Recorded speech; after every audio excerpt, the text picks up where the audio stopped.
اور جو لوگ بہت امیر ہیں ان کو بھی یہ متاثر نہیں کریں گی، لیکن ہماری جو میجورٹی ہے، اکثریت ہے لوگوں کی، وہ لوور مڈل کلاس ہے، وہ مڈل کلاس ہے، اور ان کو یہ چیزیں ڈیفینیٹلی ہٹ کریں گی، ایون اپر مڈل کلاس کو بھی یہ چیزیں جو ہے وہ ہٹ کر رہی ہوں گی۔ اب اگر ہم یہ کہیں کہ جو غریب بچے ہیں وہ ڈائپر نہ باندھیں، غریب بچے جو ہیں وہ شہد کا استعمال جو ہے وہ چھوڑ دیں، غریب بچے جو ہیں اگر فارمولا ملک ان کو پینا پڑتا ہے امپورٹڈ تو وہ اس طرح کا دودھ نہ پئیں، تو یہ میرا خیال تھوڑی سی زیادتی ہوگی۔ ان 313 آئٹمز میں زیادہ چیزیں جو ہیں وہ ایڈیبل آئٹمز ہیں، اور اس میں سے 61 آئٹم تو وہ ہیں جو کہ جن پہ پہلے کسی طرح کی ریگولیٹری ڈیوٹی جو تھی وہ نہیں تھی، تو اس کا افیکٹ جو ہے وہ یقینی طور پہ پڑے گا، اور اس سے نہ صرف یہ افیکٹ پڑے گا بلکہ جو امیر اور غریب کی تقسیم ہے اس میں اضافہ ہوتا چلا جائے گا۔ جو ترقی پذیر معاشرے ہوتے ہیں ان میں مڈل کلاس کو اسٹرینتھن کرنے کی بات کی جاتی ہے، تاکہ مڈل کلاس کو اسٹرینتھن کریں گے تو وہ لوگ غربت سے نکل کے اوپر کی طرف آئیں گے۔ اور اگر آپ بہت کلیئر ڈیوائڈ کر دیں کہ یہ چیزیں جو ہیں یہ صرف عمرہ استعمال کر سکتے ہیں، یہ چیزیں ان کو غریب کو اس کا تصور بھی نہیں کرنا چاہیے، تو پھر ان لوگوں کو اپنی نہ صرف وے آف لائف پہ کمپرومائز کرنا پڑے گا، بلکہ اس کا نتیجہ یہ ہوگا کہ ان کو جو ناقص اور گھٹیا چیزیں ہیں ان کی طرف جانا پڑے گا، چونکہ جو تھوڑی سی بھی بہتر کوالٹی کی چیزیں ہوں گی وہ ان کی پہنچ سے بہت باہر نکل جائیں گی۔ بہت بہت شکریہ جناب عابد سلیری، ایگزیکٹو ڈائریکٹر SDPI ہمارے ساتھ ہیں۔ حکومت نے آج بجلی گرائی ہے عوام پر، ایک جانب دنیا بھر میں گرتی ہوئی پیٹرولیم مصنوعات کا فائدہ پاکستان کے عوام کو نہیں پہنچایا، اور بڑے سینہ ٹھوک کے کہا کہ پاکستان میں نہ پیٹرول کی قیمت کم ہوگی نہ ڈیزل کی قیمت کم ہوگی۔ بھارت میں 2 ماہ میں 6 بار 7 بار یہ قیمت کم ہو چکی ہے، اور اس کے ساتھ ہی 40 ارب روپے کا ایک نیا بجٹ، منی بجٹ پاکستان کے عوام پہ تھوپ دیا ہے، جس کا نقصان غریب سے لے کے امیر تک ہر آدمی کو ہوگا۔ مڈل کلاس سب سے زیادہ متاثر ہوگی۔ لیتے ہیں کمرشل بریک، اور اس کے بعد بتائیں گے کہ اصل وجہ کیا ہے، حکومت یہ سب کچھ کیوں کر رہی ہے۔ اس لیے کہ پاکستان کی معیشت ایک دلدل میں دھستی نظر آ رہی ہے۔ سخت اور نیگیٹو منفی اشارے ہیں جو کہ اس سلسلے میں نظر آ رہے ہیں، بہت ہی منفی اشارے ہیں، بحرانی سی کیفیت ہے پاکستان کی معیشت کے لیے۔ یہ آپ کو بتائیں گے وہ کیوں، اور حکومت سے اس کا موقف بھی حاصل کر لیں گے کمرشل بریک کے بعد۔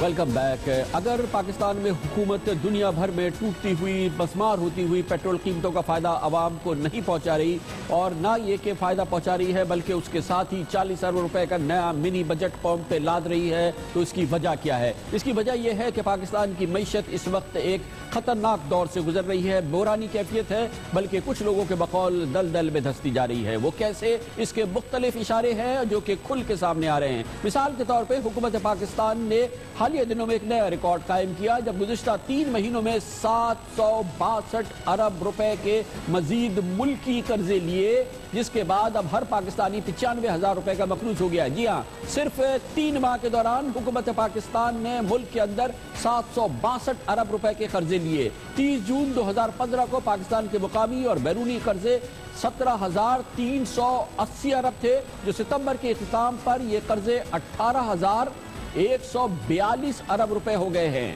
اس کے ساتھ ہی پاکستان کی ایکسپورٹس یعنی برآمدات میں تیزی سے کمی آئی ہے، پاکستان کی ایکسپورٹس کم ہو رہی ہیں۔ اس مالی سال کے پہلے 4 ماہ جولائی سے اکتوبر تک پاکستان کی برآمدات میں 13.5% کمی ریکارڈ کی گئی ہے۔ اس سال جولائی سے اکتوبر کے دوران پاکستانی ایکسپورٹ یعنی برآمدات 6.9 ارب ڈالر تھی، جبکہ گزشتہ سال اسی عرصے میں 7.95 ارب ڈالر کی ہم نے ایکسپورٹ کی تھی۔ اس کا مطلب یہ کہ اس میں تیزی سے کمی ہو رہی ہے، ملک کی سرمایہ کاری میں کمی ہو رہی ہے، لوگ بینکوں سے قرضے نہیں لے رہے ہیں۔ اسٹیٹ بینک کہتا ہے کہ 1 جولائی سے 13 نومبر تک نجی سرمایہ کاروں نے محض 16 ارب روپوں کے قرضے حاصل کیے، جبکہ گزشتہ سال اسی عرصے میں 61 ارب روپے کے قرضے حاصل کیے تھے۔ پرائیویٹ سیکٹر میں قرضوں کی مانگ میں کمی اس لیے بھی باعث تشویش ہے کہ گزشتہ 19 ماہ میں ملک میں شرح سود 10% سے کم ہو کر ریکارڈ 6% پر آ گئی ہے، لیکن لوگ قرضے نہیں لے رہے۔ اس کا مطلب ہے کہ نئی صنعتیں نہیں لگا رہے اور موجودہ صنعتوں کو آگے نہیں بڑھا رہے۔ یہی حال غیر ملکی سرمایہ کاروں کی ہے، اور اس کے بھی تشویشناک اعداد و شمار اس وقت ہمارے ساتھ موجود ہے۔ گزشتہ سال کے مقابلے میں رواں مالی سال کے دوران صرف 4 ماہ میں بیرونی سرمایہ کاری میں 68% کمی ریکارڈ کی گئی ہے۔ جی ہاں، 68%، اور براہ راست بیرونی سرمایہ کاری جو کہ 35 کروڑ ڈالر رہی، گزشتہ سال اسی عرصے میں اس کے مقابلے میں 24% کم ہے۔ 35 کروڑ ڈالر کی براہ راست بیرونی سرمایہ کاری میں بھی 27 کروڑ ڈالر یعنی کہ بیرونی سرمایہ کاری کا 78% حصہ وہ ہے جو چین سے آیا ہے۔ اس کا مطلب یہ کہ بیرونی سرمایہ کاری صرف چین سے آ رہی ہے، دوسری جگہ سے نیگلیجبل ہے۔ دوسری جانب حکومت کی کوشش یا ناکوشش کی وجہ سے اس وقت پاکستان میں ٹیکس دینے کے رجحان میں تیزی سے کمی آ رہی ہے اور لوگ ٹیکس کی طرف راغب نہیں ہو رہے ہیں، اور اس سال ٹیکس گوشوارے جمع کرانے کی آخری تاریخ میں 3 بار اضافہ کیا گیا ہے، ایک ماہ کا اضافہ، لیکن ہماری اطلاعات کے مطابق اب تک صرف 4 لاکھ افراد نے ٹیکس گوشوارے جمع کرائے ہیں، یعنی 10 لاکھ کا ٹارگٹ آدھا بھی پورا نہیں ہو سکا ہے۔ بینکوں سے رقوم کی منتقلی اور ود ہولڈنگ ٹیکس کا مسئلہ 5 ماہ گزر جانے کے باوجود آج بھی جو کا تو ہے، اور وہ تاجر ٹیکس نیٹ میں آنے کے لیے تیار نہیں ہیں۔ اسی پوری صورتحال کی وجہ سے جو کہ میں نے آپ کے سامنے اعداد و شمار پیش کیے، پاکستان میں پیٹرول مصنوعات کی قیمتوں کی کمی کا فائدہ عوام کو نہیں ہو رہا۔ آج ایک منی بجٹ قوم پہ لادا گیا ہے اور اس پوری صورتحال کا اثر ہوتا ہے اسٹاک مارکیٹ پہ، جیسے آج ہوا ہے کراچی اسٹاک مارکیٹ میں۔ آج شدید مندی کے باعث کراچی اسٹاک ایکسچینج کا 100 انڈیکس 699 پوائنٹس کی ریکارڈ گراوٹ اس میں ریکارڈ کی گئی ہے۔ کاروباری ہفتے کے پہلے روز انڈیکس 699 پوائنٹ پر گر کر آج 32,261 پوائنٹ پر آ گیا۔ اس مالی سال کے آغاز سے لے کے اب تک کراچی اسٹاک مارکیٹ سے 2,500 پوائنٹس نکل چکے ہیں۔